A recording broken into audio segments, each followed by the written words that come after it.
بسم اللہ الرحمن الرحیم نحمدہ ونصلی علی رسولہ الکریم۔ انجینئر علی مرزا سے جو ہمارے اختلافات ہیں، علماء کے اختلافات ہیں، وہ ساری دنیا کو معلوم ہے۔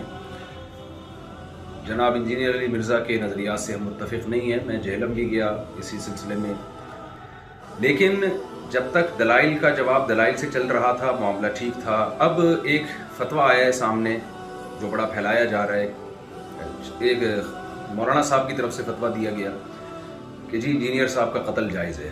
تو میں یہ اپنی دینی ذمہ داری سمجھتا ہوں کہ ہم اس فتوے سے بالکل متفق نہیں ہیں، اور جتنی بھی میری بڑے علماء سے بات ہوئی ہے، جہاں تک میری رسائی تھی، جن سے میری بات چیت ہوئی ہے، وہ کوئی بھی اس فتوے سے متفق نہیں ہے۔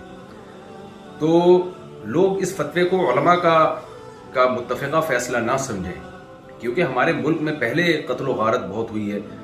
یہ شرعاً کسی کو اجازت نہیں ہے اس کی کہ کسی بھی شخص کو اٹھ کے وہ قتل کر دے۔ انسانی جان کا قتل، چاہے وہ کسی بھی مسلک سے ہو، کسی بھی فرقے سے ہو، کسی بھی مذہب سے ہو، ہم اس کا قتل جائز نہیں سمجھتے۔ پاکستان میں قانون بنا ہوا ہے کہ کوئی بھی صحابہ کرام کی بے ادبی کرتا ہے یا گستاخی کرتا ہے تو قانون بنا ہوا ہے۔ تو یہ سپریم کورٹ کا کام ہے، ہائی کورٹ کا کام ہے، جج کا کام ہے کہ وہ یہ فیصلہ کرے کہ کون گستاخ ہے اور کون گستاخ نہیں ہے، اور اس بیس پہ جو بھی پاکستان کا لا ہے، قانون ہے، وہ نافذ ہونا چاہیے۔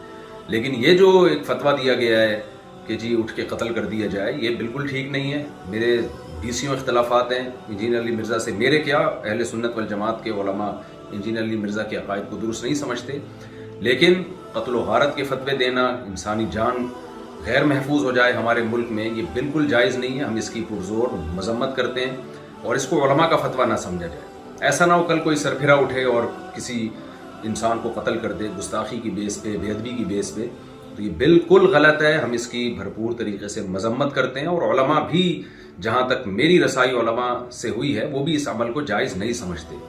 تو ملک میں امن کی کوشش کریں، اور دلائل کی دنیا میں رہ کے ہی بات کی جائے گی، اس سے آگے بڑھنے کی کوشش نہ کریں، قانون اپنے ہاتھ میں لینے کی قطعاً کوشش نہ کریں۔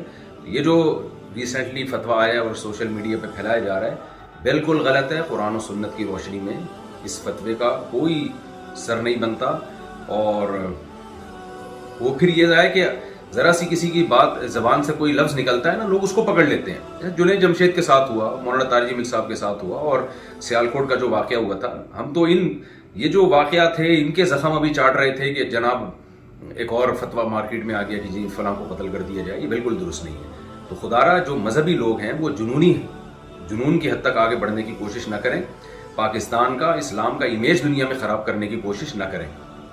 اس سے ملک میں نقصان ہوگا اور قتل و غارت کا میدان گرم ہوگا۔ تو یہ بالکل غلط ہے۔